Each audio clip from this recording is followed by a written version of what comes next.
ABC news కి స్వాగతం. Bulletin start చేసే ముందుగా ముఖ్యాంశాలు చూద్దాం. మహిళలకు రక్షణ కల్పించలేని టీడీపీ కూటమి ప్రభుత్వం గద్దె దిగాలి. ఈవీఎం ఎమ్మెల్యే చేతకానితనం వల్ల రాజమండ్రిలో మహిళలపై అత్యాచారాలు.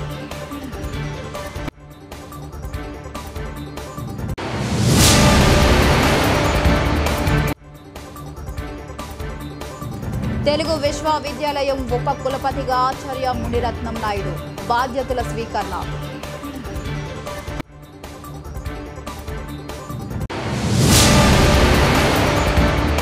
ప్రభుత్వ బాలికల వసతి గృహ బాలికపై జరిగిన అత్యాచారం ఘటనపై ఏఎస్డబ్ల్యూఓను సస్పెండ్ చేయాలని సిపిఐ మహిళా సమాఖ్య ధర్నా.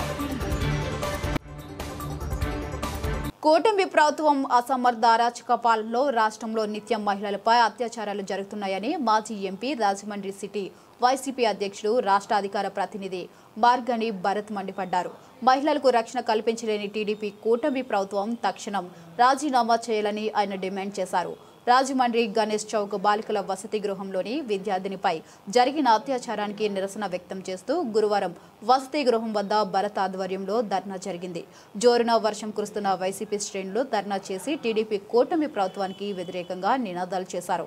ఈ సందర్భంగా మార్గని భరత్ మాట్లాడుతూ టీడీపీ కూటమి ప్రభుత్వం హయాంలో రోజు మహిళలపై అత్యాచారాలు జరుగుతున్నాయని తెలియకుండా ఇంకా ఎన్ని జరుగుతున్నాయని ఆరోపించారు.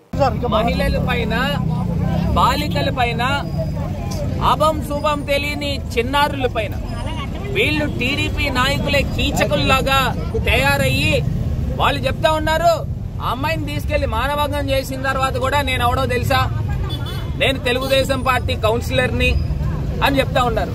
ఇక్కడ సాక్షాత్తు రాజమండ్రిలో ఇక్కడ బీసీ హాస్టల్లో ఒక ఎస్సీ బాలిక పైన మరి సాయంత్రం పూట దీపావళి రోజున ఆ రోజు హాలిడే ఎలా బయటికి పంపించారని అడుగుతా ఉన్నా.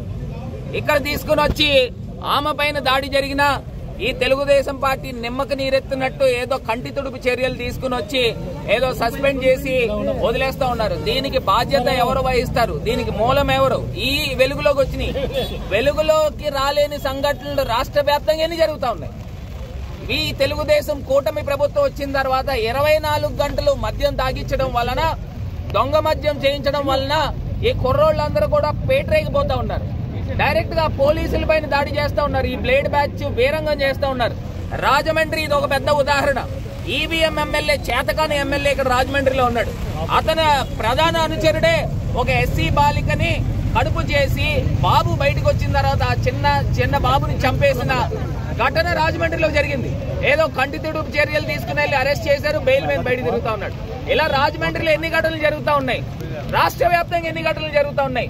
ఈ ప్రభుత్వానికి నైతికత లేదు. ఇమీడియట్ గా ప్రభుత్వము వీళ్లు బాధ్యత వహించి రాజీనామా చేయాలి. ఎందుకు పనికిరాని చేతగాని ప్రభుత్వం ఇవాళ రాజీనామా చేయాలి. పోలీసులు కూడా ఏకపక్షంగా వ్యవహరించకండి. ఏదో కంటి తుడుపు చర్యలు ఏమాత్రం కరెక్ట్ కాదు. దీనికి మూలం ఎవరు, దీనికి వెనకాతల ఎవరు ప్రేరేపిస్తున్నారో వాళ్ళపైన చర్యలు తీసుకోవాలి. యంగ్ డబుల్ స్టార్ ప్రభాస్ జన్మదిన వేడుకలను పురస్కరించుకుని సుబ్బు ఫ్రెండ్స్ సర్కిల్ ఆధ్వర్యంలో నూతనంగా ఏర్పాటు చేసిన rebel star Krishnamraju Prabhas fans సేన సమితి ఆధ్వర్యంలో రక్త శిబిరారం నిర్వహించారు. స్థానిక దానవయ్యపేటలో ఉన్న doctor YSR Jakkampudi Rammohan Rao blood సెంటర్లో rebel star Krishnamraju Prabhas fans సేన సమితి తొలి కార్యక్రమంగా గురువారం రక్తదాన శిబిరాన్ని నిర్వహించారు. ఈ శిబిరాన్ని మాజీ మంత్రి జక్కంపూడి రామ్మోహన్ రావు తనయుడు జక్కంపూడి గణేష్, అనుశ్రీ ఫిలిమ్స్ అధినేత అత్తి సత్యనారాయణ, వాసిరెడ్డి బాబీ, కురువెల్ల భాను సుందరన్, ఎన్వి శ్రీనివాస్, మాని దొరబాబు, తగరం సోము ప్రారంభించారు. ఇక రక్తదానం చేసిన 50 మంది యువకులను జక్కంపూడి గణేష్ అభినందించారు. ప్రభాస్ కు ఇంత భారీ ఎత్తున అభిమానులు ఊడటం మరియు ఆయన పుట్టినరోజు సందర్భంగా సేవా కార్యక్రమాలు నిర్వహించడం ప్రశంసనీయమన్నారు. ఇక కార్యక్రమంలో దుర్గా, సూర్య, సతీష్, కిషోర్, సాయి, నితీష్ తదితరులు పాల్గొన్నారు. కృష్ణంరాజు గారి వారసుడిగా వచ్చి యావత్ భారతదేశంలో తనకంటూ ఒక ప్రత్యేక స్థానాన్ని సంపాదించుకొని తెలుగువాడి ఖ్యాతిని దశ వ్యాపించినటువంటి గొప్ప నటుడు శ్రీ ప్రభాస్ రాజు గారి పుట్టినరోజు సందర్భంగా ఈ రోజున వారి అభిమానులందరూ మన దువ్వి సుబ్బు ఆధ్వర్యంలో ఇక్కడ బ్లడ్ డొనేషన్ క్యాంప్ని ఏర్పాటు చేయడం జరిగింది. మనస్ఫూర్తిగా ప్రభాస్ గారికి పుట్టినరోజు శుభాకాంక్షలు తెలియజేసుకుంటూ, ఆయన గురించి విన్నప్పుడు కూడా చాలా ఆసక్తికరమైనటువంటి విషయాలు ఉంటాయి. ఆయన మంచి భోజన ప్రియుడని, వచ్చిన వాళ్ళందరికీ కూడా మంచి భోజనం పెట్టే పంపుతారని, అదేవిధంగా షూటింగ్ టైంలో కానివ్వండి, మామూలు సమయంలో కానివ్వండి చాలా సరదాగా ఉంటారని, మంచి వాలీబాల్ ప్లేయర్ అని, మంచి మంచి విషయాలన్నీ కూడా తెలుసుకోవచ్చు. ఆయన నిండు నూరేళ్ళు అష్టైశ్వర్యాలతో, ఆయురారోగ్యాలతో, సుఖ సంతోషాలతో జీవించాలని, ఇటువంటి అభిమానులు ఎంతోమంది యొక్క హృదయాన్ని గెలుచుకున్నటువంటి హీరో చిరస్థాయిగా వారి కుటుంబం యొక్క పేరుని నిలబెట్టాలని మనస్ఫూర్తిగా కోరుకుంటున్నాను. Thank you. కల్తీ మద్యానికి బ్రాండ్ అంబాసిడర్గా వైసీపీ అని, అది వారి వారసత్వ సంపద అని రాజమండ్రి సిటీ ఎమ్మెల్యే ఆదిరెడ్డి శ్రీనివాస్ విమర్శించారు. కల్తీ మద్యం మాఫియా మూలాలు వైసీపీలో ఉన్నాయని ఆయన ధ్వజమెత్తారు. రాజమండ్రి ప్రెస్ క్లబ్లో ఏర్పాటు చేసిన మీడియా సమావేశంలో ఆయన మాట్లాడుతూ, కల్తీ మద్యం అంశంలో వైసీపీ నేత మాజీ మంత్రి జోగి రమేష్ అడ్డంగా బుక్కైన ఇంకా కూటమిపై అడ్డగోలు ఆరోపణలు చేస్తున్నారని మండిపడ్డారు. జగన్ పాలనలో నాసిరకం మద్యం అమ్మకాలు జరపడం వల్ల తాగిన వారిలో ఎంతో మంది లివర్ దెబ్బతిని ఆసుపత్రిలో పాలయ్యారని రికార్డులు చెబుతున్నాయని ఆయన అన్నారు. ప్రజల ప్రాణాలతో ఏ విధంగా చెలగాటం ఆడారన్నది అనేక ఆ మాఫియా మూలాలు ఎక్కడరా ఉన్నాయని అంటే వైఎస్ఆర్సీపీ పార్టీలో ఉన్నాయి. ఎంత రాజకీయంగా దిగజారు మన దగ్గరికి పంపిస్తారు. మా దగ్గరికి పంపించి ఇదిగో మేము కాదు మీరు చేశారని చెప్పి. అసలు కల్తీ మద్యానికి బ్రాండ్ అంబాసిడర్ ఎవర్రా అంటే వైఎస్ఆర్సీపీ. కల్తీ మద్యం అన్నది వైసీపీ ప్రభుత్వం నుంచి వాళ్ళు ఏ విధంగా కల్తీ మద్యంతో ప్రాణాలు ప్రజలకు. సీఎం చంద్రబాబు నాయుడు గారు స్వయంగా జీరో టాలరెన్స్ విధానంతో ఎవరు తప్పు చేసినా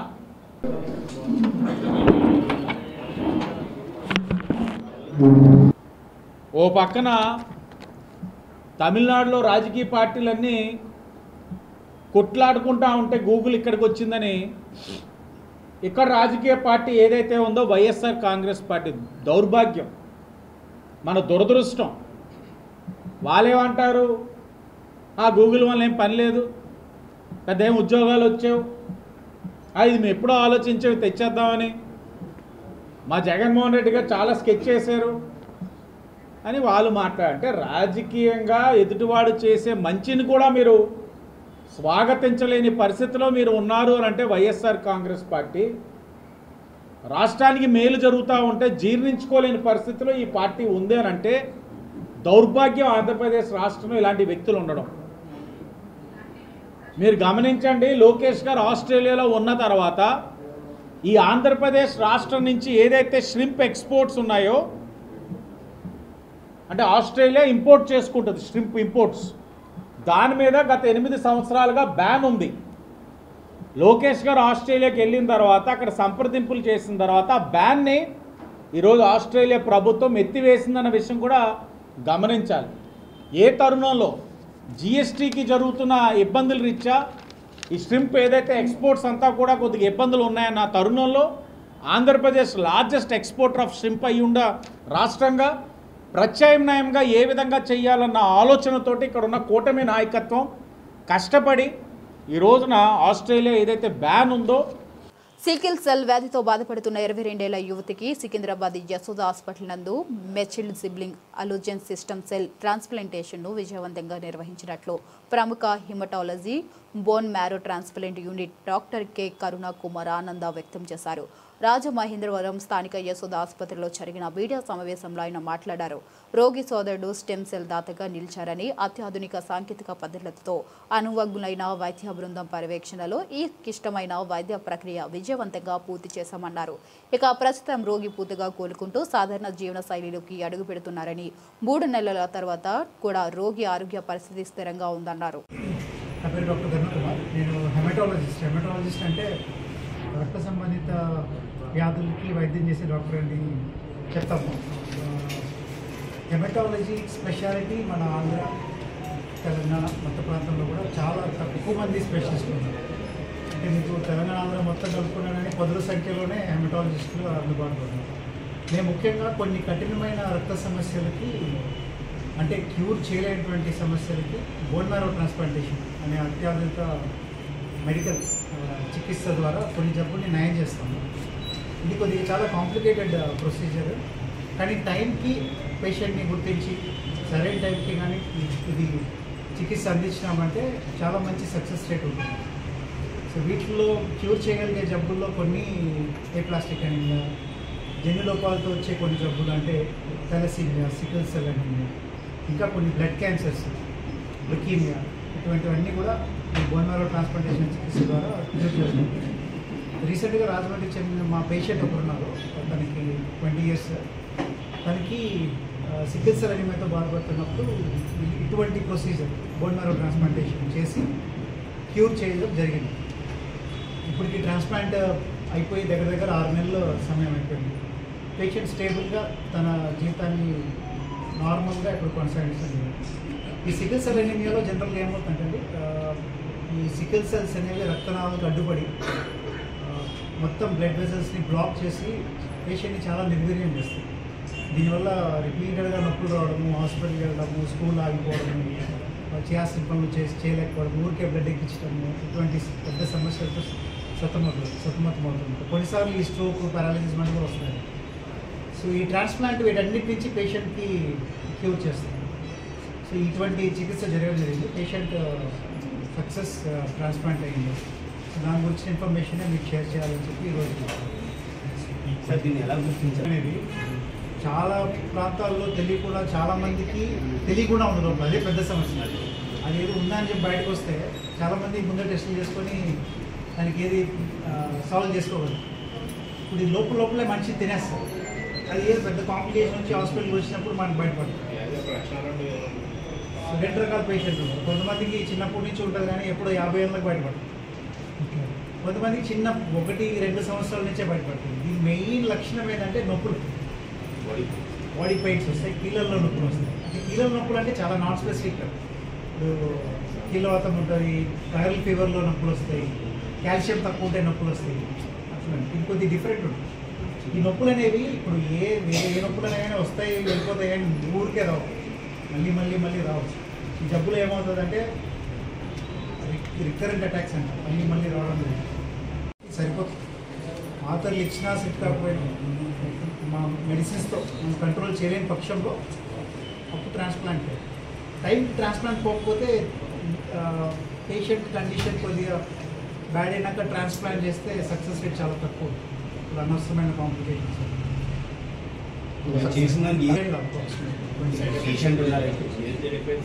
ట్రాన్స్ప్లాంట్ చేసే ముందు ఎప్పుడు కూడా సక్సెస్ రేట్ ఏది డిసైడ్ చేస్తుందంటే పేషెంట్ ఆరోగ్యంగా ఉందా లేదా. అప్పుడు ట్రాన్స్ప్లాంట్ చేసేటానికి పేషెంట్ని ఫిట్గా చేసుకోవాలి.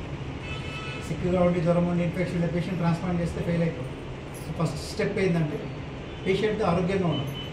అంటే ఆరోగ్యంగా అంటే జబ్బు ఉన్నా కానీ అవయవాలని కాబట్టి పని చేసుకుంటూ చూసుకోవాలి. మంచి కొద్ది ఫిట్గా తిరిగేట్టు ఉండాలి. రెండోది ఏంటంటే ట్రాన్స్ప్లాంట్లో వెళ్ళినప్పుడు కొన్ని కీమోథెరపీ ఇవ్వడం జరుగుతుంది. దాత యొక్క బ్లడ్ ఎక్కిస్తాము. పేషెంట్ బ్లడ్డే మారిపోతుంది. పేషెంట్ ట్రాన్స్ప్లాంట్ అయిన పరిస్థితి ఏంటంటే శరీరం అంతా పేషెంట్, బ్లడ్ మాత్రం వేరే వ్యక్తి. అంటే 2 మనుషులు ఉంటారు లోపల. ఇంకో రకంగా చెప్పాలంటే బ్లడ్ గ్రూప్ మారిపోతుంది పేషెంట్. ఇప్పుడు వేరే వ్యక్తి ఈ పేషెంట్లో ఉన్నప్పుడు జనరల్గా ఏంటంటే ఇద్దరు కలిసిపోవడానికి టైం పడుతుంది. ఒకరిదొకరు ఫైట్ చేసుకుంటారు. జనరల్ పేషెంట్ దానిపైన దాడి చేస్తారు, పేషెంట్ పైన దాడి చేస్తారు. ఈ ప్రాసెస్లో వచ్చే కాంప్లికేషన్స్ ఉంటాయి. కొన్ని ఇన్ఫెక్షన్స్ ఉంటాయి, జీబీఎస్ అంటారు, రియాక్షన్స్ ఉంటాయి. ఇవన్నీ మాకు తెలుసు, ఏ టైంలో ఎప్పుడు వస్తాయి, ఏ టైంలో వస్తాయి. దాని తగ్గట్టుగా మెడిసిన్స్ పెట్టుకొని చూసుకొని కంట్రోల్లో పెట్టినామంటే చాలా మటుకు సేఫ్గా అయిపోతుంది. తెలుగు భాష పరిరక్షణకు అంకిత భావంతో కృషి స్వర్గీయ ఎన్టీఆర్ ఆశయ సాధనకు పునరంకితం అవుతుందని ఉప కులపతి డి మునిరత్నం నాయుడు పేర్కొన్నారు. గురువారం ఉదయం రాజమహేంద్రవరంలో స్థానిక శ్రీ పొట్టి శ్రీరాములు తెలుగు విశ్వవిద్యాలయంలో ఉప కులపతిగా ఆచార్య డి మునిరత్నం నాయుడు బాధ్యతలు స్వీకరించారు. ఈ కార్యక్రమానికి రాజమహేంద్రవరం రూరల్ శాసనసభ్యులు గోరెంట్ల బుచ్చయ్య చౌదరి, విశ్వవిద్యాలయాల అధ్యాపకులు, విద్యార్థులు, అధికారులు, సిబ్బంది, సాహిత్యవేత్తలు పాల్గొన్నారు. ఇక ఉప కులపతిగా బాధ్యతలు స్వీకరించిన అనంతరం ఆచార్యుడు డి మునిరత్నం నాయుడు మాట్లాడుతూ తెలుగు భాష పరిరక్షణ అభివృద్ధి కోసం అంకిత భావంతో పనిచేస్తున్నానని, ఈ సందర్భంగా తనకు ఎంతో ప్రేరణించిన స్వర్గీయ అన్న నందమూరి తారక రామారావు గారి ఆశయ సాధనకు పునరంకితం అవ్వడం తమ అదృష్టమని పేర్కొన్నారు. మిగిలిన కోర్సులన్నింటినీ ఇక్కడికి తేవడానికి నా ప్రయత్నం చేసి, ఎందుకంటే అకాడమిక్ సెనెట్ అప్రూవల్ అవ్వాలి, ఈసీ అప్రూవల్ అవ్వాలి. వాటన్నిటిని ఇప్పుడు మనకు లేవు కాబట్టి అవన్నీ ఏర్పాటు చేసుకోవాలి.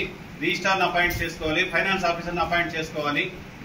వీటన్నిటినీ చేసుకొని వీలైనంత వరకు జనవరిలో మనకు దాదాపు 10 సంవత్సరంలో అన్ని ఫుల్ ఫ్లెడ్జ్డ్ గా ఏర్పాటు చేసి వచ్చే సంవత్సరం ఇక్కడ మనం మరిన్ని కోర్సులు, డిమాండ్ ఉన్న కోర్సులు ప్రారంభించడానికి ప్రయత్నం చేస్తానని ఈ సభాముఖంగా మీ అందరికీ నేను వినియోగిస్తున్నాను.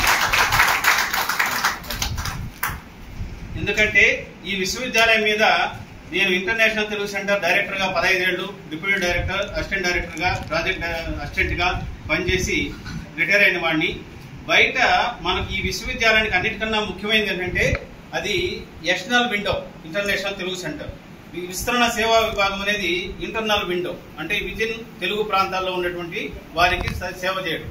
బయట రాష్ట్రాల్లో మనకు దాదాపు ఒక 400 అసోసియేషన్లు భారతదేశ వ్యాప్తంగా తెలుగు అసోసియేషన్లు పనిచేస్తున్నాయి. మనకు సరిహద్దు రాష్ట్రాలైన తమిళనాడు, అదేవిధంగా మన కర్ణాటక, ఒరిస్సా, ఛత్తీస్గఢ్ మొదలైన రాష్ట్రాల్లో తెలుగు బోధన గత 50 ఏళ్ల నుండి నడుస్తున్నది. ఇప్పుడు కొంచెం సన్నగిలుతున్నది.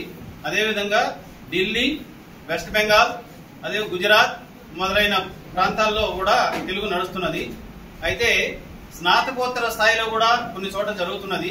వారి అందరి అభ్యర్థన మేరకు విశ్వవిద్యాలయం మనం ఇతర రాష్ట్రాల్లో పనిచేస్తున్న తెలుగు ఉపాధ్యాయులకు శిక్షణా శిబిరాలు 21 రోజులు శిక్షణా శిబిరాలు నిర్వహించాం.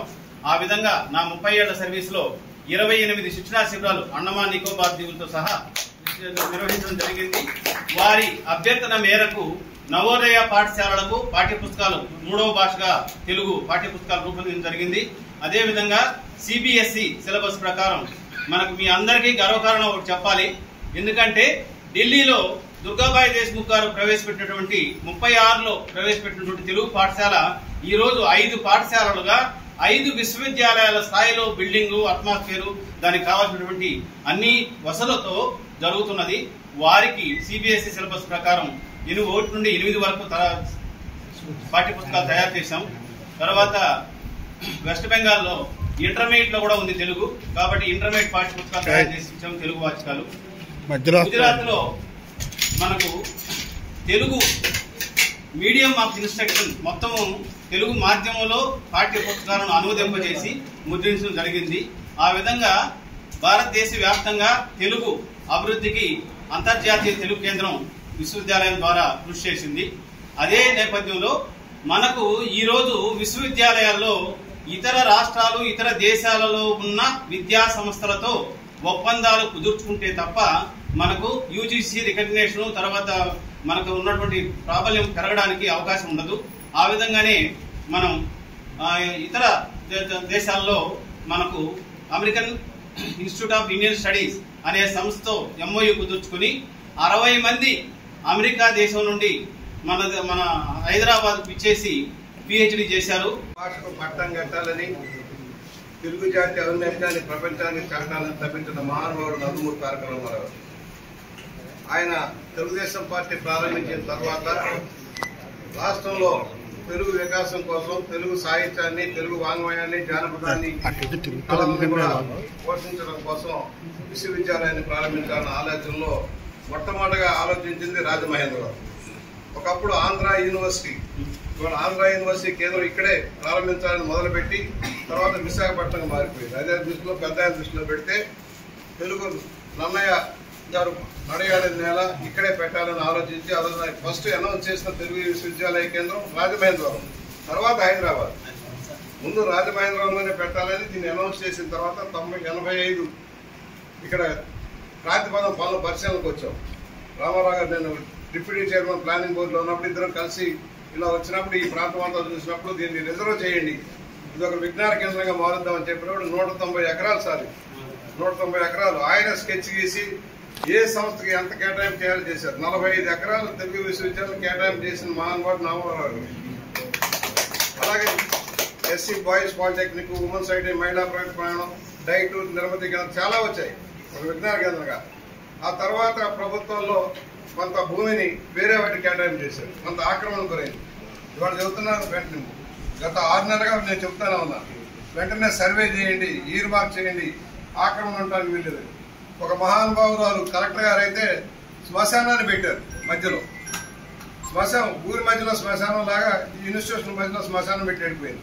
బుద్ధమ్మ ఇది మంచిది కాదంటే రాజకీయ క్రీడలో ఒక భాగంగా ఆమె చేసిన తప్పుకి ఇవాళ అక్కడ ప్రజలంతా టికెట్ల పాలైపోతుంది. ఇప్పుడు నేను వచ్చే ముందు వచ్చారు రెవెన్యూ సిబ్బంది అంతా, మా ఇళ్ల మధ్య శ్మశానం సార్ అని. ఆ రోజు ఎందుకు మాట్లాడలేదంటే సమాధానం లేదు. సరే ఏది ఏమైనా రామారావు గారు ప్రారంభించిన తర్వాత ఇది 40 ఏళ్ళు అయింది. ఈ బిల్డింగ్ ఎలా ఉంది, తర్వాత కట్టిన బిల్డింగ్లు ఏమైపోయినాయి, ఇప్పటికీ పటిష్టంగా ఉందంటే ఆయన యొక్క ఆలోచన విధానానికి. రాజమండ్రిలోని సాంఘిక సంక్షేమ శాఖ బాలికల వసతి గృహంలో ఉంటున్న ఓ మైనర్ విద్యార్థి దీపావళి సామాన్లు కొనడానికి బయటకు వెళ్లగా ఆ బాలికకు ముందుగా పరిచయం ఉన్న పాము అజయ్ అనే వ్యక్తి మరియు అతని స్నేహితులు అక్కడికి వచ్చి బాధితురాలతో మాట్లాడి వారు కూడా దీపావళి సామాన్లు కొనడానికి వెళ్తున్నట్లు మాయమాటలు చెప్పి మోటార్ సైకిల్పై ఎక్కించుకుని ఆమెను అల్కట్ గార్డెన్స్ రాజమహేంద్రవరం రైల్వే స్టేషన్ రోడ్లో గల శ్రీ గురు రెసిడెన్సీ లాడ్జ్కి తీసుకువెళ్లి వారిలో ఒక వ్యక్తి లాడ్జ్ క్రింద ఉండగా రెండో వ్యక్తి అయిన అజయ్ లాడ్జ్ రూమ్లోకి తీసుకువెళ్లి ఆ మైనర్ బాలికపై అత్యాచారం చేసి అనంతరం ఆ బాధితురాలిని ఆమె యొక్క వసతి గృహం వద్ద వదిలి వెళ్లినట్లు ఆ బాధితురాలి ప్రవర్తన గమనించిన వసతి గృహ నిర్వాహకురాలు జరిగిన విషయంను తెలుసుకుని వారి తల్లిదండ్రులకు సమాచారం ఇచ్చారు. ఇక వారు కూడా వచ్చి విషయం బాధితురాలిని అడిగి తెలుసుకున్న తర్వాత పోలీస్ స్టేషన్కి వచ్చి ఇచ్చిన ఫిర్యాదు మేరకు 2వ పట్న పోలీస్ స్టేషన్ రాజమహేంద్రవరం నందు inspector Shri P Shiva Ganesh case నమోదు చేసి దర్యాప్తు చేయడం జరిగింది. సంక్షేమ శాఖ బాలికల వసతి గృహంలో ఉంటున్న ఒక మైనర్ అమ్మాయి తనకి ముందుగా పరిచయం ఉన్న అజయ్ అనే వ్యక్తితో ఆ రోజు సాయంత్రము తను బయటికి వెళ్ళింది. యాక్చువల్లీ దివాళీ కాబట్టి దివాళీ సామాగ్రి కొనుక్కోవడానికి వెళ్తే ఈ అజయ్ అనే వ్యక్తి తన స్నేహితుడితో వచ్చి మేము కొనిపిస్తాము సామాన్లని అమ్మాయికి చెప్పి మాయమాటలు చెప్పి తీసుకెళ్లి అజయ్ అనే వ్యక్తి తనని రైల్వే స్టేషన్ దగ్గరలో ఉన్న శ్రీ గురు లాడ్జ్ అనే లాడ్జ్కి తీసుకొని వెళ్ళారు. వెళ్తే ఆ స్నేహితుడు కిందే ఉండి ఈ అమ్మాయిని అబ్బాయి తీసుకెళ్లి లాడ్జ్లో ఆ పాప మీద అత్యాచారం చేయడం జరిగింది. సో తర్వాత వాళ్ళ హాస్టల్ వార్డెన్ ఎవరైతే ఉన్నారో ఈ అమ్మాయి మళ్ళీ తిరిగి వచ్చాక ఆ పాపను చూసి ఏంటి అని అడగడం ద్వారా ఆ అమ్మాయి ఈ రకంగా లాడ్జ్లో జరిగిందని చెప్పడం ద్వారా మనకి స్టేషన్లో అనేది కంప్లైంట్ రిజిస్టర్ చేశాము.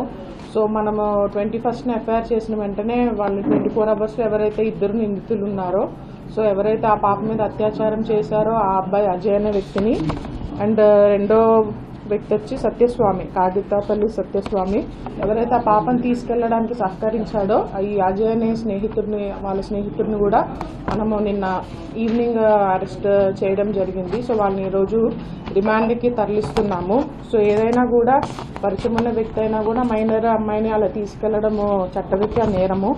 అండ్ ఈ కేసుకు సంబంధించి కూడా మనం అబ్జర్వ్ చేస్తే వసతి గృహం నుంచి కూడా అమ్మాయి వెళ్ళిపోయిందని చెప్పడం ద్వారా సో ఏదైతే ఇటువంటి హాస్టల్స్ ఉన్నాయో జిల్లాలో అన్నింటిలో కూడా మనం ఖచ్చితంగా సెక్యూరిటీ మెజర్స్ ఇంక్రీజ్ చేయమని చెప్పి సంబంధిత అధికారులతో కూడా మనం చెప్పడం జరిగింది. సో ఎస్పీ గారి ఆదేశాల మేరకు శక్తి టీమ్స్ అన్నీ కూడా మరొకసారి ఈ వసతి గృహాలు ముఖ్యంగా గర్ల్స్ హాస్టల్స్ ఏవైతే ఉన్నాయో all public and private girls హాస్టల్స్ని మరొకసారి విజిట్ చేసి సో వాళ్ళు ఎక్కడికి వెళ్తున్నారు ఏంటి అని చెప్పి ఖచ్చితంగా హాస్టల్స్ ఎవరైతే నిర్వహిస్తున్నారో వాళ్ళది రెస్పాన్సిబిలిటీ ఉంది. So they should take care. So hostels దగ్గర సీసీ కెమెరాస్ పెట్టించుకోవడము అమ్మాయిలు ఎక్కడికి వెళ్తున్నారు ప్రాపర్గా ఎంట్రీస్ పెట్టుకొని వెళ్తున్నారా లేదా అన్నది కూడా చూసుకోవాలి. అండ్ పేరెంట్స్ కూడా వాళ్ళు పిల్లలు ఎవరెవరితో కలుస్తున్నారు ఏంటి అని కూడా కొద్దిగా వాచ్ పెట్టుకోవాలని కూడా మనం పోలీస్ తరఫున రిక్వెస్ట్ చేస్తున్నాము. సంక్షేమ హాస్టళ్లలో విద్య అభ్యసిస్తున్న బాలికలపై అత్యాచార చేసిన ఘటనలో నిందితులను కఠినంగా శిక్షించాలని కిడ్నాప్ కేసు కూడా పెట్టాలని విద్యార్థులకు భద్రత కల్పించాలని కోరుతూ సిపిఐ ఆంధ్రప్రదేశ్ మహిళా సమాఖ్య ఆధ్వర్యంలో గురువారం ఉదయం స్థానిక జిల్లా కలెక్టరేట్ వద్ద గంటపాటు ధర్నా నిర్వహించారు. ఈ ధర్నాను ఉద్దేశించి సిపిఐ జిల్లా కార్యదర్శి తాటిపాక మధు మాట్లాడుతూ నగరంలో సంక్షేమ హాస్టల్లో బాలికలపై అత్యాచారం చేసిన ఘటన చాలా సిగ్గుచేటు అని ఆయన అన్నారు. ఇక సంక్షేమ హాస్టల్లో బాలికలకు రక్షణ కొరవైందని అన్నారు. బాలికల ఫిర్యాదు చేసేంత వరకు హాస్టల్ HWO, ASWO కనీస విచారణ చేపట్టకపోవడం దారుణమన్నారు. ఈ ఘటన పరిశీలిస్తే అనేక అనుమానాలు కలుగుతున్నాయని, కాబట్టి ఘటనపై సమగ్ర విచారణ జరపాలని డిమాండ్ చేశారు. ఎప్పటికైనా సంక్షేమ హాస్టళ్లపై ప్రత్యేక శ్రద్ధ తీసుకోవాలని, బాలికలకు రక్షణ కల్పించాలని డిమాండ్ చేశారు. సంక్షేమ హాస్టళ్లపై అధికారులు నిఘా కొరవైందని ఆవేదన వ్యక్తం చేశారు. రాజమండ్రి ASWO స్థానికంగా ఉండరని, సోమవారం ASWOను సస్పెండ్ చేయాలని, మరొకసారి ధర్నా చేపడతామని, మా పోరాటం ఆగదని అన్నారు. గోదావరి జిల్లా రాజమహేంద్రవరం గణేష్ చౌక్ ఎదురుగుండా సాంఘిక సంక్షేమ శాఖ బాలికల వసతి గృహం 1 హాస్టల్లో చదువుతున్న ఒక మైనర్ బాలికను ఇప్పటికీ మీరందరూ పేపర్ చూసి ఉంటారు, రేప్ చేయడం జరిగింది. దీనిపై ఒక ఉన్నత స్థాయి విచారణతో పాటుగా మేము మహిళా సమాఖ్య నాయకురాలు లావణ్య, రాంబాబు గారు, కొండలరావు గారు నాయకత్వంలో మొత్తం హాస్టల్స్ కి అలాగే హాస్పిటల్కి వెళ్లి చూసాం. జిల్లాలో ఉన్న ఏ ఒక్క హాస్టల్, మహిళా హాస్టల్ దగ్గర సీసీ కెమెరాలు లేవు. అర్ధరాత్రి ఎవరన్నా దుకాణాలు వచ్చినా ఏం జరిగినా ఒక్క సీసీ కెమెరా లేదు. కనీసం నడి రోడ్లో ఉన్న హాస్టల్స్ కూడా సెక్యూరిటీ గార్డ్స్ లేని పరిస్థితి మనకు కనపడుతుంది. అసలు ఆ అమ్మాయి ఎందుకు బయటకు వెళ్ళింది? దీనికి నిర్లక్ష్యం వహించిన HDOలను నిన్న రాత్రి కలెక్టర్ సస్పెండ్ చేశారు. ఆమెనే కాకుండా రాజమండ్రి ASWO ఎవరైతే ఉన్నారో అతని యొక్క నిర్లక్ష్యం అనేది మనకి కనపడుతుంది. ఆయన్ని కూడా సస్పెండ్ చేయాలని కోరుతున్నాం. అంతేకాకుండా ఎవరైతే బాధితురాలు ఉందో వెంటనే ఆ దోషుల్ని శిక్షించి ఈ రాష్ట్ర వ్యాప్తంగా ముఖ్యంగా ఈ జిల్లాలో ఉన్న అన్ని సంక్షేమ హాస్టల్స్ లో భద్రత పెంచాలి, సీసీ కెమెరాలు ఏర్పాటు చేయాలి, బాధ్యులైన వారిని శిక్షించాలని కోరుతూ ఈరోజు భారత కమ్యూనిస్ట్ పార్టీ CPI ఆంధ్రప్రదేశ్ మహిళా సమాఖ్య ఆధ్వర్యంలో ఈ ఆందోళన చేపడుతున్నాం. మరోపక్క తునిలో కూడా చూసే ఉంటారు. అందుకని మేము ఒకటే కోరుతున్నాం, కేంద్రమే ఒక మానవ వనరుల శాఖ మొత్తానికి ఎడ్యుకేషన్ చేయాలి, అందరినీ బులెటిన్ ముగించే ముందు ముఖ్యాంశాలు మరొకసారి చూద్దాం. మహిళలకు రక్షణ కల్పించలేని టీడీపీ కూటమి ప్రభుత్వం గద్దె దిగాలి. ఈవీఎం ఎమ్మెల్యే చేతకానితనం వల్ల రాజమండ్రిలో మహిళలపై అత్యాచారాలు.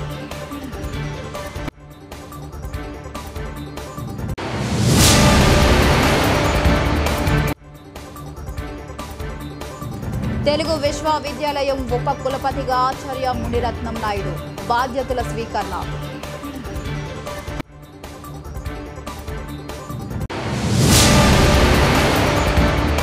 ప్రభుత్వ బాలికల వసతి గృహ బాలికపై జరిగిన అత్యాచారం ఘటనపై ASWOను సస్పెండ్ చేయాలని CPI మహిళా సమాఖ్య ధర్నా. ఇవి వాల్టి బులెటిన్స్ లోని అప్డేట్స్. తిరిగి రేపటి బులెటిన్ లో కలుద్దాం. నమస్తే.